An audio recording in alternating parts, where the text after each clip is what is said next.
Hi everyone, welcome to Live from our library, and this month we are doing books that celebrate Women's History Month.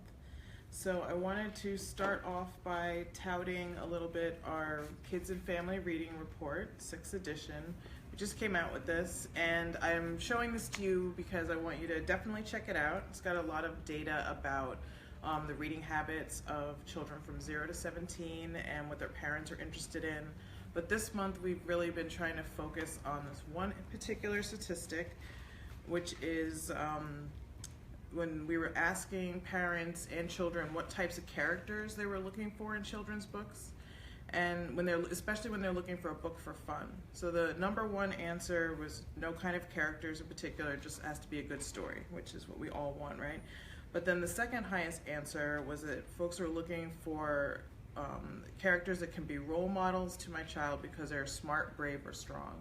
And 35% of children and 41% of parents said that those are the type of characters that they're looking for when they're choosing books for fun. So I'm using that as kind of an anchor for my selections because I always have to figure out a way to filter myself because there's so many books out there. So I tried to pull different stories that feature girls that are smart, strong, or brave, since we're talking about Women's History Month. So I like to start with something that's one of my favorites, and many of you will recognize Babysitters Club. This is number 1, Christie's Great Idea, right? Christie's very smart one. And I thought I'd bring out also, many of you probably seen these, but in case you haven't, share with you. This is the original Ann M. Martin book from back in the 80s. This is the one that I had, that I got from book clubs back in the day. And then Raina Telgemeier, in the past couple years, has illustrated 4 of the first couple of stories, just kind of going through one story for each of the main characters. So that's, my favorites, inspirational. The girls were entrepreneurs and, ran their own business and, just exemplars of smart, strong, and brave girls. So to start off, we've got books for the pre-K to 2nd grade age, or infant to pre-K actually, sorry. So the first one I have here is Polar Bear Night by Lauren Thompson, pictures by Stephen Savage. This is a beautiful picture book that has a young polar bear. She wakes up from hibernation and goes out exploring, seeing what the world is like around her. The illustrations are gorgeous. I'll just show you a couple you can see. It's a young polar bear and her mother. And just kind of encourages that inquisitiveness that, we want all of our young women to have. So Polar Bear Night, and there's also a companion to this called Polar Bear Morning.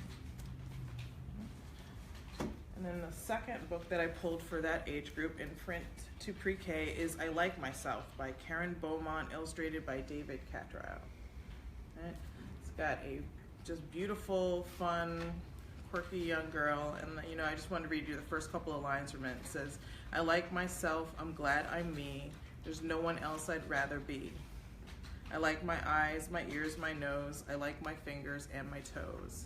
I like me wild, I like me tame, I like me different and the same. So the book rhymes, and it just goes on to continue to just give positive, reinforcement about self-image, and then all the way you get to the end, last line, I like myself because I'm me. So this is just a beautiful book that I think would, garner a lot of repeat readings. The second one, or third one that I pulled for this age group, trying to do through reach, is Starry Safari by Linda Ashman. I think this is a good bedtime story. It's also written in rhyme and features a young girl who's traveling through the jungle and encountering different types of animals and stuff, and then at the end she gets tucked in by the ranger, who you see is the parent. So this would be another fun bedtime story. I think that all 3 of these would be, they have that repetitive element to them and rhyme and stuff like that, so the child starts to remember and memorize the story themselves, and they can tell it to you. They can also just look at the illustrations and pick out the different animals, and like whales and seals, where they're looking at this one, and the animals that you see here, like elephants and monkeys and stuff like that. So for the K to 2 age, the first one that I pulled, and I thought of this because my nieces are doing this currently. Many of you are familiar with the Girl Scouts.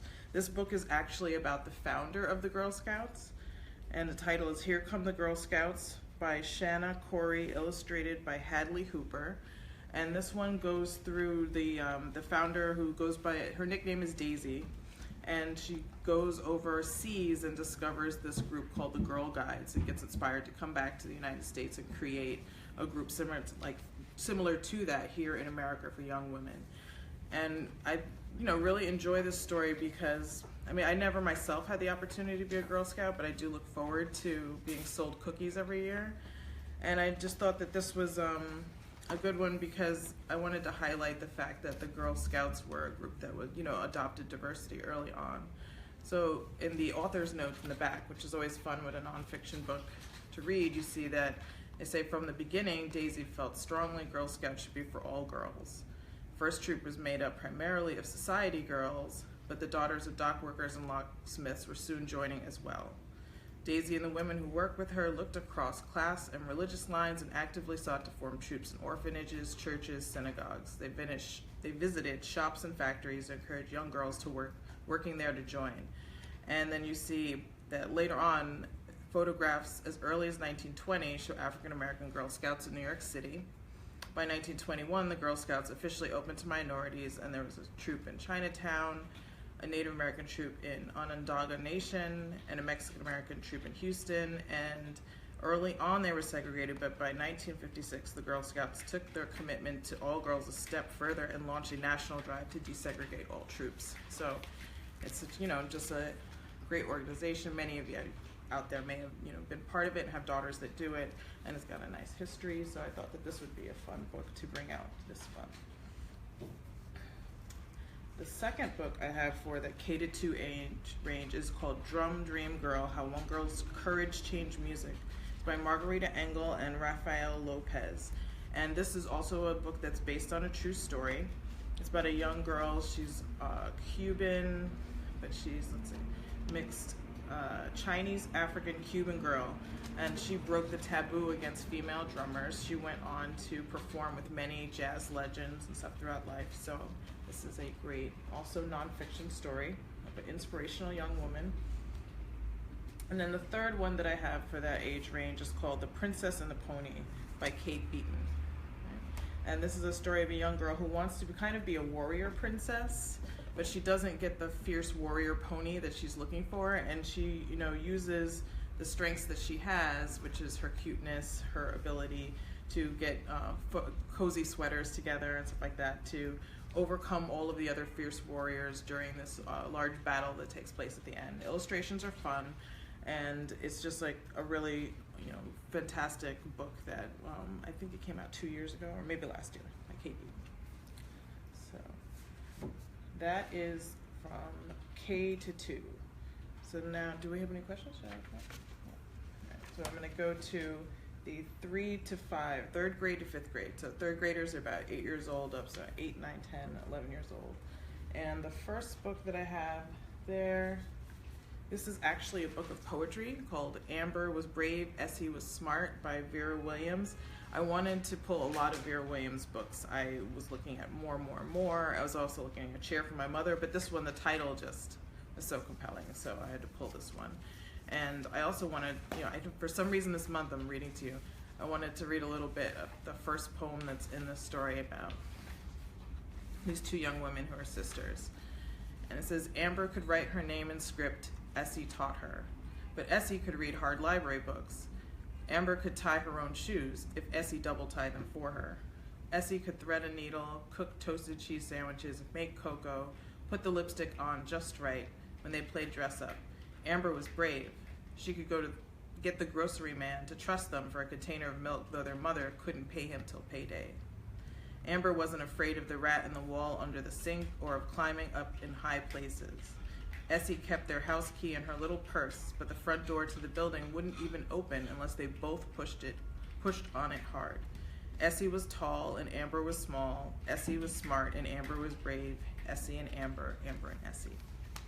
And so, it's a fabulous book. You can see Vera Williams there. very well-known children's book author and illustrator. If you haven't checked out her work, you should definitely look for it. The second book I have for this age range is George by Alex Gino, and despite the name of the story being something we consider a boy's name, this is the story of a transgender 10-year-old. So this whole story is actually told from the perspective of Melissa, which is what, you know, the child who's born George sees herself as on the inside. And Melissa really wants to be in the school play playing Charlotte. So this is a fabulous story that came out, I think, in 2015 and won in 2016 the Stonewall Award for Children's Literature. So, George by Alex Gino. And then the third book that I have in that group is El Defo by Cece Bell. This is the story of it's anthropomorphized, so it's told with rabbits as all the main characters. Very cute, beautiful artwork on the inside. And it's just a beautiful story that captures, you know, with visual imagery what it's like to not be able to hear. And the main character is getting a hearing aid that's, you can see this one that she wears. It involves, you know, wearing something on the front of her her clothing, and the characters, sometimes the way that they show that, you know, she can't hear what's going on is by having word bubbles that'll be empty or have things kind of blurry, so it's kind of visualizing what the experience is like.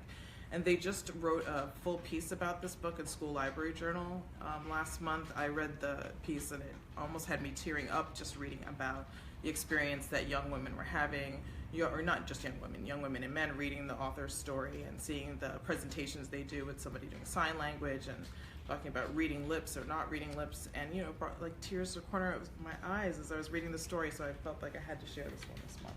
So that is El Defo by Cece Bell. It's a graphic novel.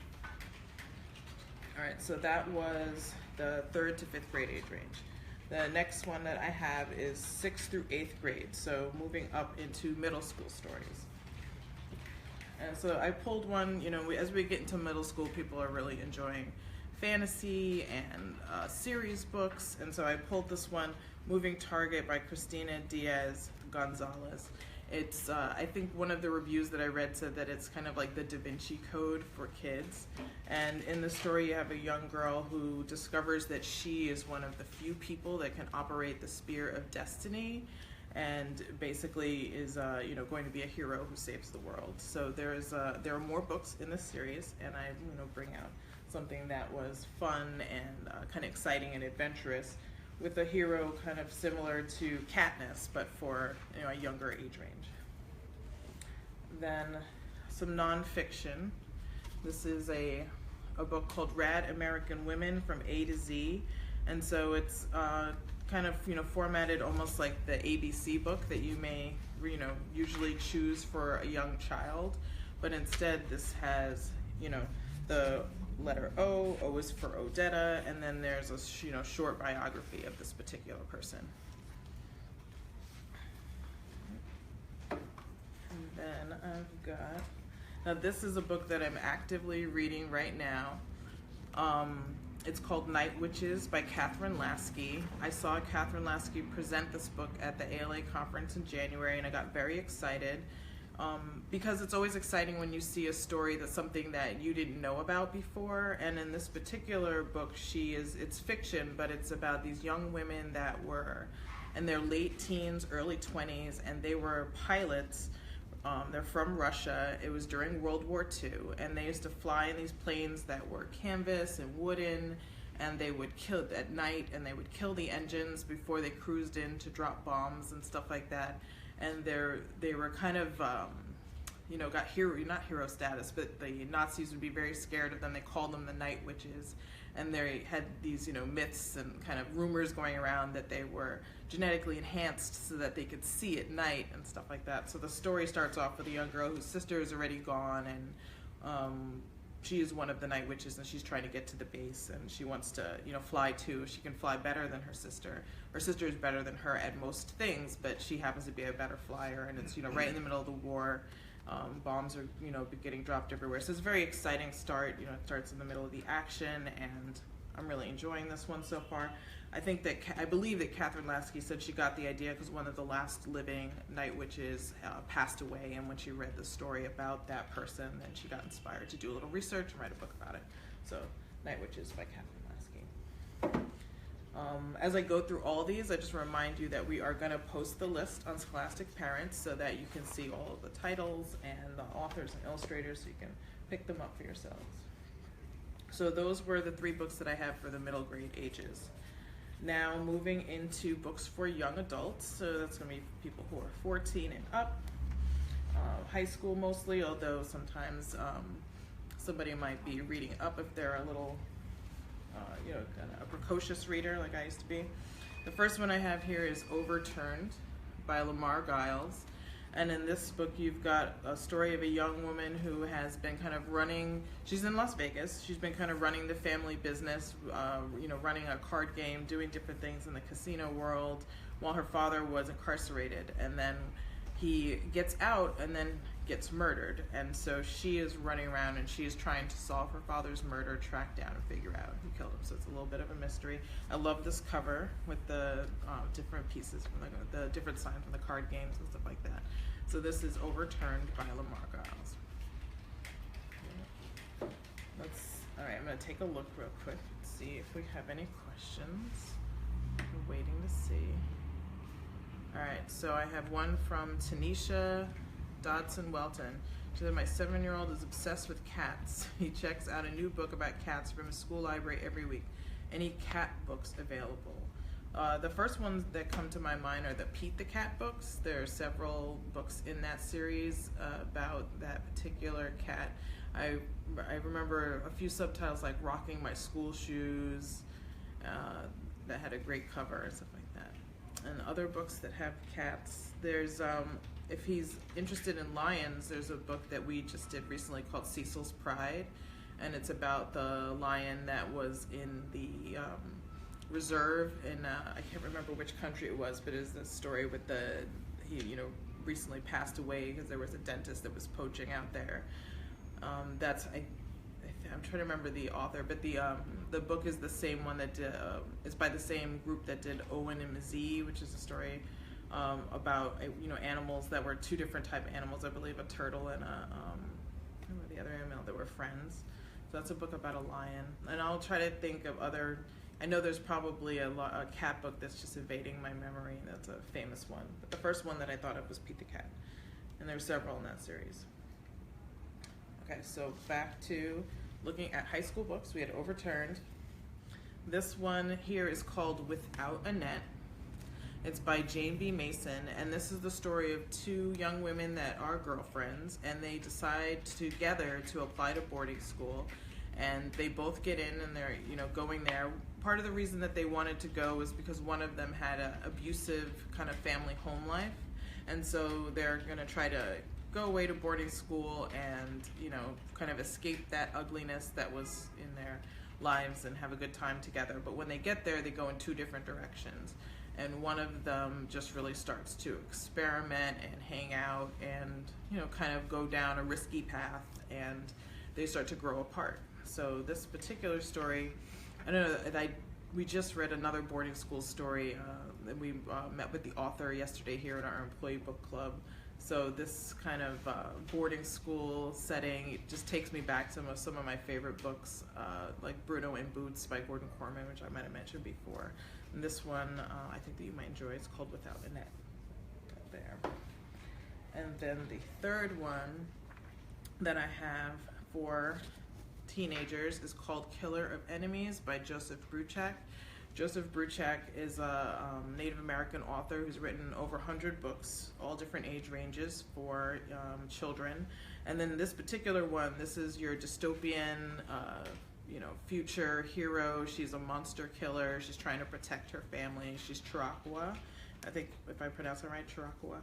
And there's a sequel to this, I think called Killer of Enemies, Trail of the Dead, I think is the second one, and I was lucky enough to get these 2 autographed when I met Joseph Bruchac last year, and just like again for a young woman who's looking for an action hero, this would be a good story. All right, so that's all the way through high school. Take a look and see. We got another question. Okay, we've got one from Mia Alvarez. Do you post summer vacation book lists for children to read when they're transitioning into different grades? For example, kindergarten to first grade or first grade to second grade, to encourage them to read out loud with confidence. Okay, we do have book lists, a lot of them on our various websites. Scholastic Parents does have different book lists that are thematic and that are tied to trying to get people to get past the summer slide, which is when over the course of the summer, if folks don't read, and also, I want to encourage you to think about folks doing things that have to do with math and STEM as well.